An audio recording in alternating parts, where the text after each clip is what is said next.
Bom, a porta do monturo é o tema de hoje, né? E por que esse nome, a porta do monturo, pastor Guerra? Bom, porta do monturo. Esta é a porta do lixo, tá? Que é colocada a porta do lixo. Muitas pessoas, pelo fato de não terem restaurado a porta do monturo, entram de um dia para o outro, de um ano para o outro, carregando o lixo. A porta do monturo é a porta pela qual o lixo da alma deve ser removido. Ela deve estar aberta ao Espírito para que todo lixo acumulado seja jogado fora e nenhum outro volte a entrar. Então, eu gostaria de colocar algumas questões do lixo aqui. Pornografia, filmes, adultério, pecado, ressentimento, ódio, sexo ilícito, pecado. Fede e causa mau cheiro. Diante do Senhor, nós devemos o quê? Nos tratar disso, dessa porta do lixo. E outras coisas que nós falamos aqui nas outras portas também, questão da porta velha, questões do passado também, os lixos que você tem carregado. Então, essa porta do monturo, nós vamos falar hoje sobre todas essas coisas e colocar para que você entenda, né? E se essa porta não for reconstruída, nossas orações e louvor não subirão ao altar de Deus. Bom, muita gente carrega muito lixo consigo, né? E não percebe que precisa se desvencilhar dessas coisas. E no texto de Neemias, Deus chama a atenção do povo, então, para essas coisas que poderiam atrapalhar o movimento, a movimentação das pessoas, aquilo que pode dificultar andar na vida das pessoas. Você citou muito bem algumas coisas que são lixo, de fato, na vida das pessoas, né? Mas ali na Clínica da Alma, vocês devem trabalhar muito para restaurar essas pessoas nessas áreas. Quais são as áreas de lixo, na opinião de vocês, que mais têm afetado a sociedade dentro do contexto que vocês estão atuando? Pastor Rogerinho. Nós temos alguns assuntos que, na maioria das pessoas que chegam até nós temos que tratar. Um desses assuntos está muito ligado com aquilo que o pastor Guerra falou, com relação à vida sexual ou à área da sexualidade. Nós temos hoje recebido dentro da igreja pessoas que têm tido umas experiências na área sexuais muito cedo. Então, a sexualidade hoje ela está sendo algo que vem trazendo experiências para as pessoas muito cedo. E a gente, na maioria das vezes, a gente tem que tratar algumas questões nessa área. Na área do abuso, um grande número de pessoas passam por abuso sexual, são tocadas sexualmente de maneira indevida. Então, a questão da rejeição, que também é uma coisa que normalmente a maioria das pessoas experimenta de uma forma ou de outra. Mas eu destacaria a área da sexualidade. As experiências na área da sexualidade estão sendo cada vez mais precoces, estão levando as pessoas cada vez a relacionamentos mais constantes e inconsequentes. Isso tem cegado, quer dizer, tem entulhado muito a vida das pessoas, então. A questão da sexualidade é algo que a gente poderia dizer, olha, isso aqui precisa ser mais observado. Está virando, vamos dizer assim, como na linguagem da política se diz, um caso de saúde pública. Sim. É uma questão de saúde pública. Inclusive, a própria saúde pública tem incentivado a questão, né? O próprio sistema educacional tem incentivado muito. Então, nós temos uma política do governo onde incentiva muito a questão da sexualidade. E a igreja, além de ser influenciada por essas políticas, ela ainda recebe pessoas que estavam de uma maneira completamente dominadas por essas situações e essa atmosfera da sexualidade. Sim. Bom, apóstolo César, você, né, que está sempre servindo, atuando, ministrando cura na vida das pessoas, né? Quando o tema de hoje, a porta do monturo, para você, ele ministra exatamente o quê quando você pensa na porta do monturo? A porta do monturo, como o pastor falou, pastor Guerra, você tem que se livrar da colheita antiga. Então, nós podemos ver quando ele fala na área sexual, Deus estabeleceu que quando o homem ou uma mulher tivesse uma relação sexual, automaticamente haveria uma troca de almas. Quando um jovem ou uma jovem, ele se envolve sexualmente mais cedo, ele não está se envolvendo apenas com o primeiro parceiro, quem dera que fosse, mas logo depois ele vai ter um outro parceiro. A gente poderia, a terminologia, ao invés de ser troca, poderia ser conexão de almas. Conexão de almas, né? Então, aquilo é um acúmulo de sentimentos, de tristeza que passa de um para com o outro. Porque Deus estabeleceu que o homem tivesse uma só mulher. Não é? Então, quando houve estabelecimento, nós voltamos até para Levíticos 26:10. Vocês terão que se livrar da colheita armazenada no ano anterior para dar espaço para a nova colheita. O que quer dizer? Se não tirar esse acúmulo de sujeira, de pecado, acumula-se nessa porta, né, que a gente ouviu aí, a porta do monturo. Você não consegue viver a experiência do novo, o presente, o agora. Porque o passado sempre está o quê? Envolvido, penetrado, constante. Então você precisa se livrar do passado. E de que maneira que faz isso? Realmente eu vejo que é o reconhecimento, a necessidade de que precisamos ser o quê? Curados. E ser curado é fazer uma faxina na alma, né? Tirar esse muturo que foi acumulado durante anos passados, dias, e que as pessoas às vezes hoje não estão vendo isso. E quando chega numa relação de um casamento que foi preparado por Deus, porque foi preparado por Deus, mas ele não se livrou daquele lixo antigo, daquele passado antigo, né? O coração ansioso deprime o homem, mas uma boa palavra anima e o põe de pé. Mas como que ele vai se colocar de pé se ele ainda só tem a palavra do quê? Do passado em sua mente.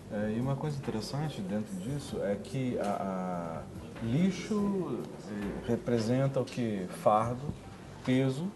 Não é? Então precisa haver esse liberar. Insalubridade, né? Precisa existir o que? Se liberar. Né? Quando a gente olha esse texto de Neemias e a gente vai para, por exemplo, Lucas 9, quando o Senhor libera os 12, ou seja, traz a missão dos 12, algumas coisas ali é colocada para eles não levarem. Né? Uma das coisas que é colocada ali, 9:2 mais ou menos, ele diz que eles não deveriam levar o que? Alforge, não deveriam levar, o cajado, né? Então, uma das coisas que foi colocada é que não deveriam levar bolsa nem mochila, né? Por quê? Porque isso ia trazer peso. Que eles iam caminhar, eles iam de vilarejo em vilarejo, né? E, ou seja, conforme você vai caminhando, você vai andando, isso vai pesando. Né? E esse peso é uma sobrecarga.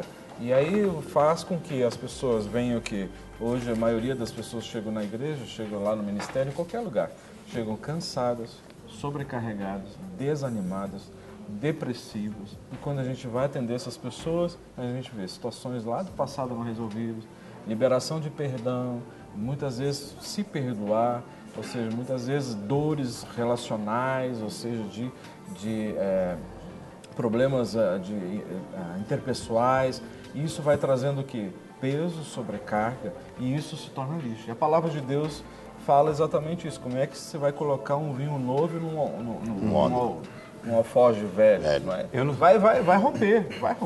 Eu não sei se vocês já viram, tem um canal de TV, eu não me lembro se é Discovery Channel ou outro canal, que tem um programa que chama Os Acumuladores.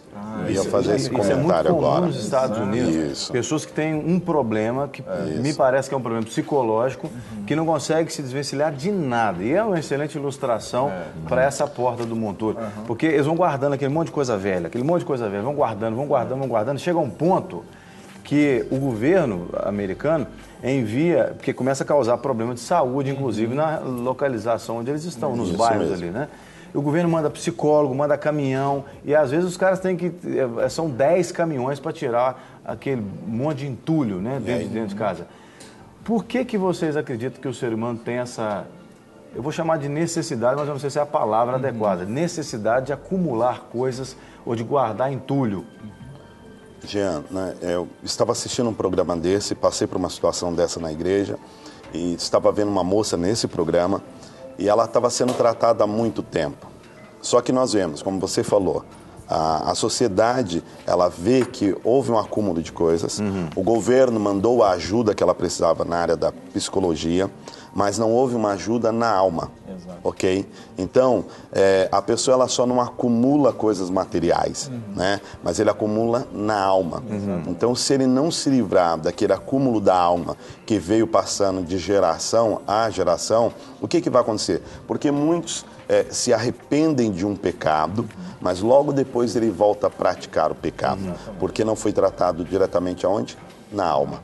E aí ele volta. Exatamente. Eu trabalhei com o filho de uma pessoa assim, a outra ponta, né? Ou seja, o reflexo de você lidar com alguém da família que tem esse problema. E ele disse que quando ele chegava em casa, ele sobrava só um corredorzinho pequenininho na sala para poder ultrapassar. E porque é 2, 3 televisores, armários, coisas, garrafa, caixa empilhada. Tudo empilhada. Chegar na cozinha era 2, 3 fornos, talher assim embaixo, em cima. Isso é uma coisa terrível. Né? E ele disse, olha, eu vou morar sozinho e tal. E estava sendo a mãe acompanhada por psiquiatra e tudo mais. E vendo que... E ela cristã. Então, esse problema na alma. Na opinião de vocês, o que leva uma pessoa a acumular entulho? Jean, você falou desse programa e eu tive a oportunidade de conhecer algumas casas com essas características no período que eu estive nos Estados Unidos. 2 coisas são interessantes que você vai conseguindo identificar. Primeiro, é a necessidade de comprar, a necessidade de adquirir, de ter. Às vezes não é nem comprar, né? De adquirir. De adquirir. Porque às vezes a pessoa cata no lixo, inclusive. Eu vi casos de pessoas, ela sai com um carrinho, e vai catando. De lixo em lixo catando. Mas eu inclusive trabalhei nessa casa algumas vezes, que você não conseguia entrar no closet da pessoa, de tanta coisa que ela ia acumulando na porta. Então, coisas que ela nunca usou e que ela nunca iria usar. Aí, você não consegue colocar mais no closet, aí vai colocando ao redor da parede no quarto. É impressionante, rapaz. Você só tem aquele corredorzinho para passar, porque ali vai mutuando e empilhando as coisas. E coisas novas, e coisas de boa qualidade. Essa era uma situação de uma pessoa que tinha um poder aquisitivo bom, e ela comprava, e ia comprando, e ia comprando. Então essa é uma das características. A pessoa tem a necessidade de adquirir, a necessidade de ter. O adquirir representa para ela poder ou representa para ela alívio? Pode representar as duas coisas. As 2 coisas, exatamente. Né? A sensação de poder, mas tem gente que tem só a sensação de poder, que compra e fica devendo horrores no cartão de crédito. Inclusive, já que você citou o caso dos Estados Unidos, pedem falência individual, mas continuam comprando. Quando não tem mais o acesso à compra, aí faz aquilo que você falou, começa a ir buscar no lixo, porque essa sensação de ter, essa necessidade de ter, está numa compulsão, né? Para que ela tenha um valor. Então, eu valho aquilo que eu tenho. Então, deixa eu ter. Mas aí vem o toque. Né? Exatamente. Já passa a ser... Transtorno obsessivo compulsivo, pastor Guerra. E o toque. E o toque leva aos 2 tipos de compulsão. Tanto na área de comprar, como na área de não ter condições e sair buscando no lixo, onde tiver. Querer tomar posse daquilo que não é seu. Daquilo que não é seu, entendeu? E esse transtorno, ele é muito forte, porque a pessoa não consegue, ela tem que ter um tratamento, ela não consegue dominar esse transtorno.